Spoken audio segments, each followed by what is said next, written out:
Hello and welcome to the Blend podcast. I'm your host Mike Ruff and I'll be joined by an inspiring lineup of guests over the coming weeks in the lead up to the Blend, which takes place in Birmingham on the 7th of October. But before we get started, here's just a little teaser of the conversations to come in the first series of the Blend podcast. The Blend's gained a little bit of reputation for the evening doing the, let's call it, networking side of the conference. I've had to book the next day or so off after the Blend because that team know how to drink and how to party. There are some pretty cool stories that will come out of that evening, dudes. Who's that crazy man who's happy to arrange a business meeting at 8 a.m. Next day? People sort of are very good technicians. They decide they want to go on their own and they sort of get their heads down and work hard. Far too many, not just garage owners, but small business owners are slaves to their business. Ultimately, we're all in the trade and the business of looking after cars. Have a plan for yourself so that you are constantly achieving. Could you sell your business to an investor? Have you got somebody within the business that could buy it off you at a later date? It's great to see that garage owners are thinking positively and really starting to appreciate how valuable they are and how hard the work is that they do. The way you're trying to do it now isn't working for you. You've got to find another way of getting those cars in. Build a business that serves you rather than you serving your business, which is often the way. Those were, of course, the voices of industry legends Alex Lindley, Matt Cleveley, Ray Dilsons, Tim Benson and Andy Crook, all of whom we'll have on in this series of the Blend podcast, and they'll also be speaking at the Blend itself in October alongside many other industry leaders. Plenty more on that in a little while. For now though, let's kick off the first episode of the Blend podcast by chatting with Ray Dilsons, Managing Director of Garage Hive, the community-driven garage management software behind the Blend. Ray, how are you? I'm very well, thank you. It's so good to be here. Exciting too, the very first episode of the Blend podcast and just a few weeks before the Blend itself. So let's start with the inspiration for creating the Blend. Where did the idea come from? When I started working on Garage Hive, I didn't know much about the independent garage sector in the UK, and I was amazed to see how busy the automotive forums were. So people from independent garages across the country were asking for advice, sharing their experiences, building friendships on Facebook groups and other platforms. And funnily enough, most of the people haven't met each other in real life. There was clearly a lack of live networking opportunities, especially for garage owners. So I would say there were technical events, but not so many business focused events. It was the year 2019 when we organized the first Blend. We were a very young but fast growing company and were fortunate to build a good relationship with our customers. And I came up with an idea, why not to organize a conference? The original slogan, as I remember, was come to influence software development, speak to other garages and meet the Garage Hive team, because that was the time when people could actually meet each other, and it was quite unique. And the first Blend was a big success. It was a small event with about 60 people, but it was quite special with very high energy levels, and it gave us the confidence to keep doing it. I think it's fair to say that it's about bringing the entire community together to discuss business, share ideas, and support and motivate each other as well. It's a mix of business, technical, and other areas, and we're finding new opportunities, new topics, new themes to talk about. And there's one particular speaker I'd like to mention. His name is Tom Cockings. He's a customer of Garage Hive. He's also a garage owner. So Tom is going to speak about the father and son relationship in the trade, in the garage business, and he's going to share his own story. And I feel many other garage owners and family members will just find it very engaging, and I think it's quite interesting subject to explore. We're actually hoping to catch up with Tom later on in this series because, as you say, it's a unique talk that he'll be presenting in October alongside other confirmed speakers such as Tim Benson of Oldfields Garage, Matt Cleveley of Cleveley EV, and there's also Andy Crook of Got Boost, John Batten of Auto IQ, we've got Jennifer Webb of HR Vitals, Prashant Chopra, Auto Gem, Mandela Enlow of Autotech Training, Mark Strain, GSF Car Parts, and Andy Hamilton, LKQ Euro Car Parts, completing the list of guest speakers. Garage Hive's very own Alex Lindley will also be revealing the very latest data from garage industry trends. Delegates can pick and choose the sessions they attend during the day ahead of an evening dinner, awards ceremony and entertainment. How has the event developed over the years? It has changed quite a lot. So first of all, as Garage Hive community grew, so did the Blend. It has become an annual conference and attendees nearly doubled yearly. So we added more industry speakers and broke them down into parallel tracks so that everyone could find content for their needs. The Blend is also for garages that are not using specific garage management software. So it is relevant just for people from the industry. At the Blend, there's also an expo where brands with outstanding reputations like Castrol, Bickler Tools and Diagnostic Connections have their stands. And last but not least is the evening event, which we also didn't have in the first occurrence, which allows enjoying more networking, having an evening meal and watching the Blend Awards. So why do you think the Blend has become so popular? I think it's the power of networking. The times we are in are quite challenging. Everything is so rapidly changing in the business environment, and new technology like electric vehicles are disrupting the market. And I think for smaller businesses, independent garages, it's extremely difficult to stay up to date. And events like the Blend is a unique opportunity to learn from others and enjoy the fact that they are willing to share their knowledge, their business practices. Ray, why is the sense of community so important for independent garages? It was important to find, what makes us special, and the community-driven element of our company. That's what it is nowadays, and we're quite proud of that. So the Garage Hive community is a very active group that's more about business than technical. Our members discuss what garage businesses face in day-to-day operations. For example, the labor rates they should charge for jobs, or how to choose a part supplier that suits their needs.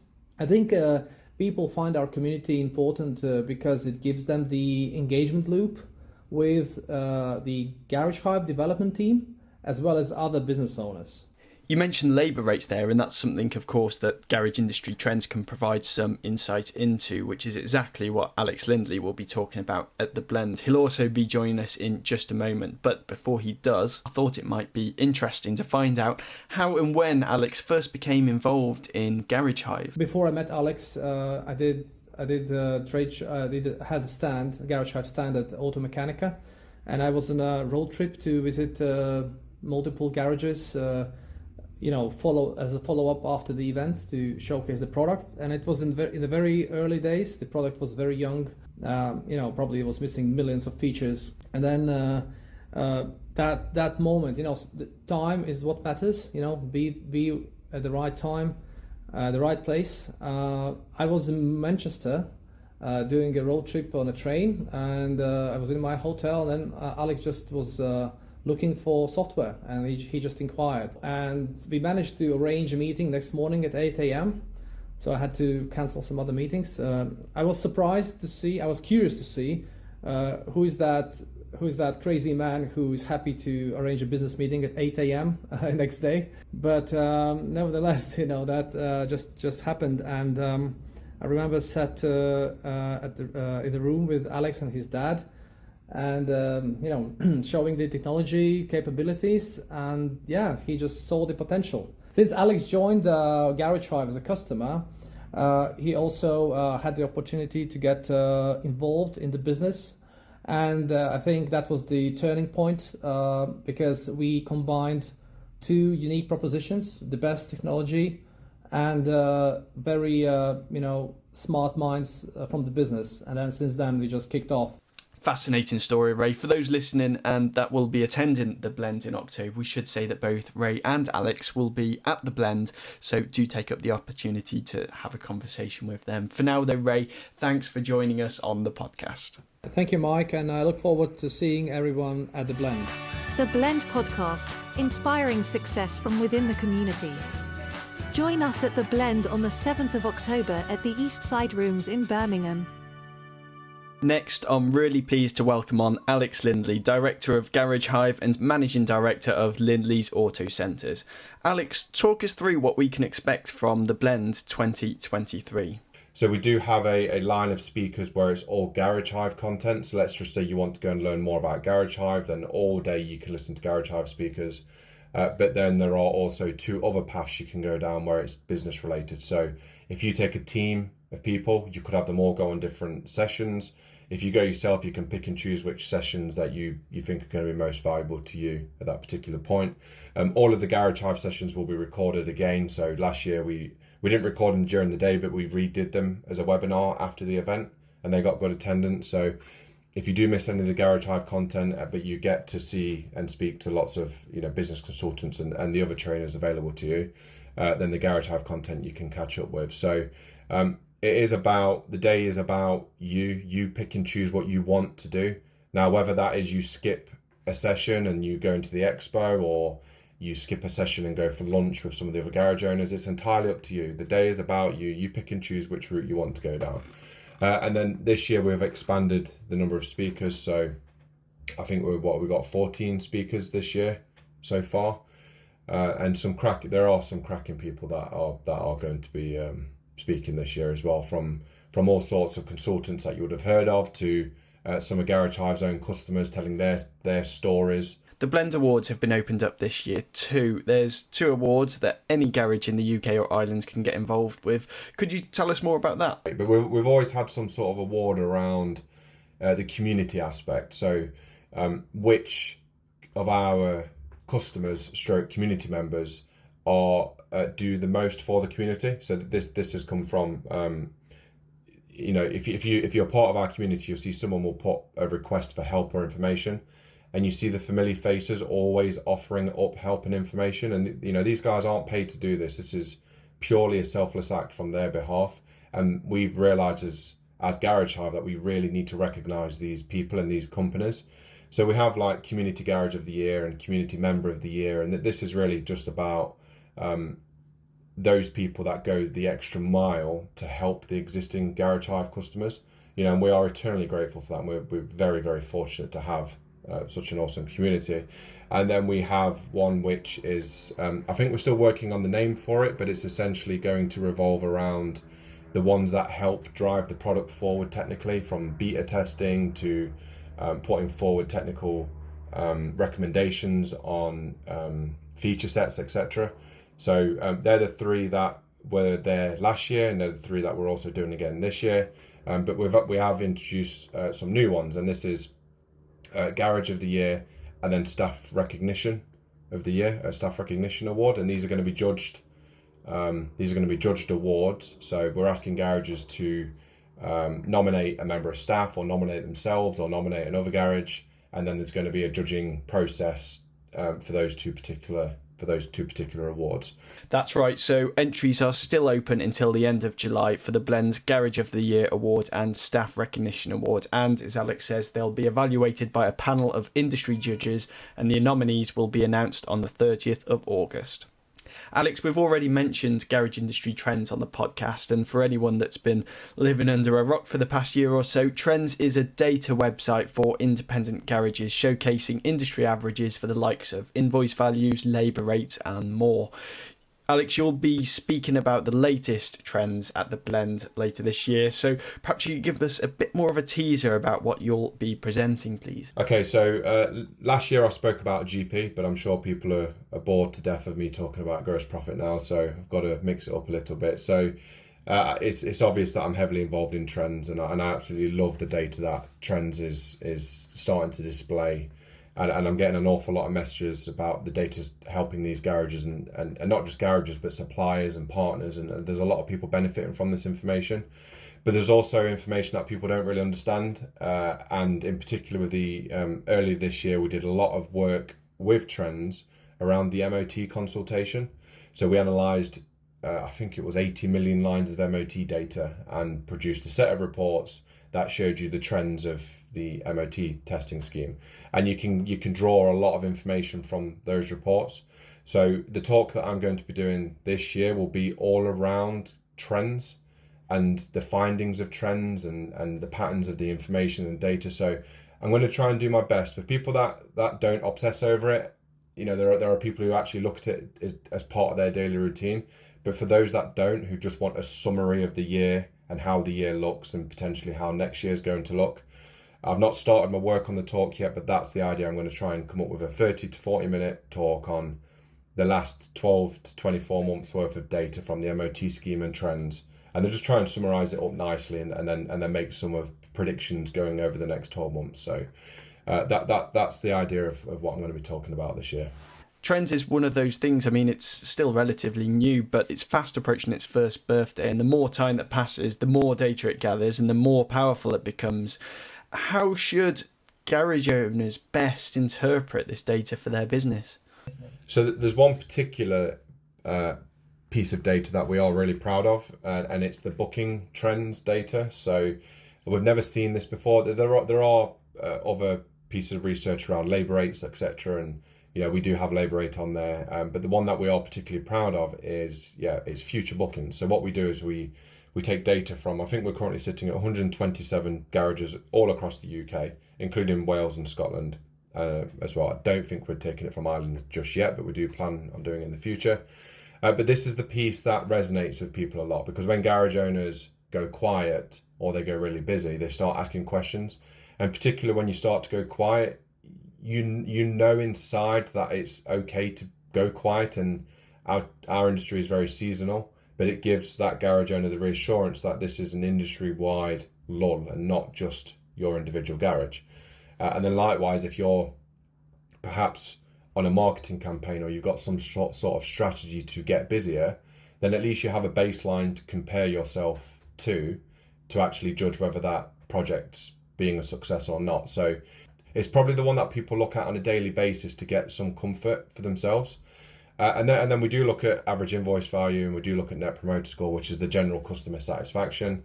But I think the second most useful one is the labour rate part. And it's not necessarily useful for a garage owner to look at on a day-to-day basis, but it's really useful at creating a conversation. And actually garages that may not be thinking the right way about labour rate, it can trigger a thought process in their head and actually set them on the path to look at their own labour rate. But I do think that for an industry that has typically absorbed a lot of costs, it's great to see that garage owners are thinking positively and really starting to appreciate how valuable they are and how hard the work is that they do. And it's very clear to see that labour rate is tracking inflation as it should be. So that's been a really positive. I think that's really positively affected the industry as a whole. Is the labour rate information on trends. What's caused that change of mindset when it comes to labour rates, do you think? Because it seems that garages have just been soaking up the extra costs of running a business for a long, long time and looking at garages and saying, well, they're charging X amount, they're charging Z amount, we'll charge somewhere in the middle with Y amount. Why do you think garages now have the courage to increase those labour rates? Well, I mean, the industry it's getting a lot harder just to survive in the industry. I mean, the technician shortages and the level of training and tooling required. You just have to be super engaged with actually running a business now. It's really difficult to be successful just by rolling your sleeves up and grafting. And you can still have a successful business that way, but it becomes a lot harder if you're not a bit more focused and a bit more in touch with your numbers and a bit of a business plan or an understanding of costs. So I think that those external factors have forced people to be a bit more alert. But I also think there are lots of businesses and consultants and trainers doing a really good job. And I think that there's more training on offer now than there ever has been. There's lots of great courses in this industry now, which business owners are being encouraged to go on. So I think it's a combination of multiple things, if I'm being honest with you, but it's definitely heading in the right direction, and it's definitely feeling positive. So I'm very optimistic. Now that is good to hear. So how do you gather the data on trends? So you can only opt into trends if you're a Garage Hive customer. But to be clear, anybody can look at the information. So the information is open to the public for anybody to look at. You don't just have to be a Garage Hive customer. So these garages that are opting in to share this information it's a very, very much a selfless act, that they are believing in what Trends is trying to do and trying to achieve, and they're just putting their data forward. So then the clever bit is, how can we gather that data in an anonymous way and make it reliable and up to date daily? So the developers at Garage Hive worked really hard, and essentially what happens is each night for the customers that have opted in, their system aggregates their data and submits it in a way. The data is completely anonymous. So at the point it reaches Trends, we have no idea where that data's come from, other than what region it's come from. So it's totally anonymous and safe for the garage owners to share that information. But it is being driven by garages that are willing to share their information, essentially for the good of the industry, which again I think is just testament to the Garage Hive community. I think it's brilliant. Absolutely, it's another example of the unique community you guys have organically grown. So what are your thoughts on the rest of the year when it comes to trends and what the data looks like? What's been really interesting this year is that we launched this at the last blend, so the last September. So we're coming up to nearly a full year's worth of data, and I'm really looking forward to tracking year on year how that looks, because anyone who's analysed data, it gets a lot more exciting when you have a reference point to measure the information with, and we're yet to have that reference point. But what we do have is all the MOT data. So we've been really closely correlating Trends booking data with the number of MOTs coming due, which is a really obvious one because every car needs an MOT. And then it's quite common for a car owner to combine their MOT with a service.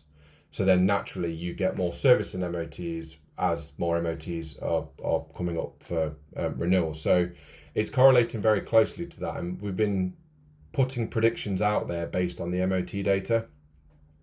And those predictions are becoming reasonably true. So if we look at the MOT data, we are going to now be consistently getting busier up until the later point in the year, in September and October, where all of those COVID MOT extensions from April were pushed into those months.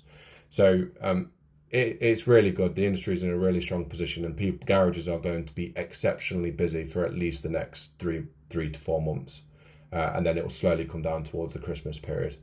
So I can say that with some confidence. But going into the following year, when I have year-on-year trends data, that's going to be fascinating. So if you're interested in trends or you're not sure what it is yet, I'm not sure how I'm going to use that year-on-year data yet within trends, but it's certainly going to be visible. So you'll be able to see how next year will be tracking compared to this year. And I think it's going to give you a very, very precise sort of idea on what bookings are going to be looking like.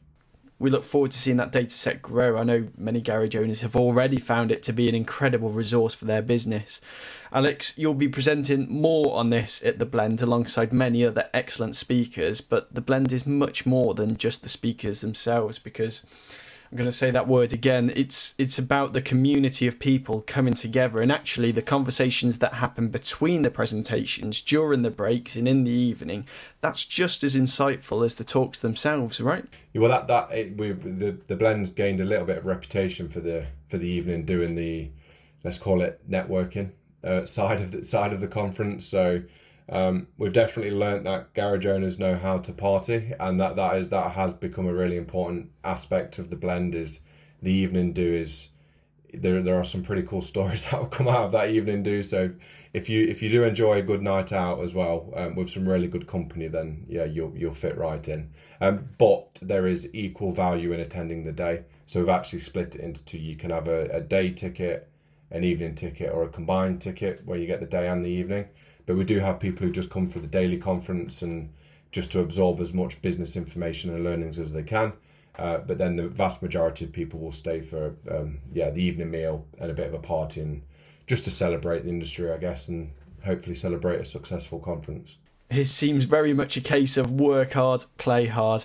Alex, I can't wait to hear your talk in October. I'm sure we'll have you back on the Blend podcast beforehand, but for now, thanks for joining us. Yep, no worries, Mike. Thank you. And that's just about it for the first episode of the Blend podcast. We've got some truly great guests lined up for the rest of the series, so be sure to subscribe to the Blend podcast in your usual podcast player so you don't miss out. And don't forget to save the date, book your tickets on the Blend website, and we'll see you on the 7th of October at the Eastside Rooms in Birmingham. Thanks for listening.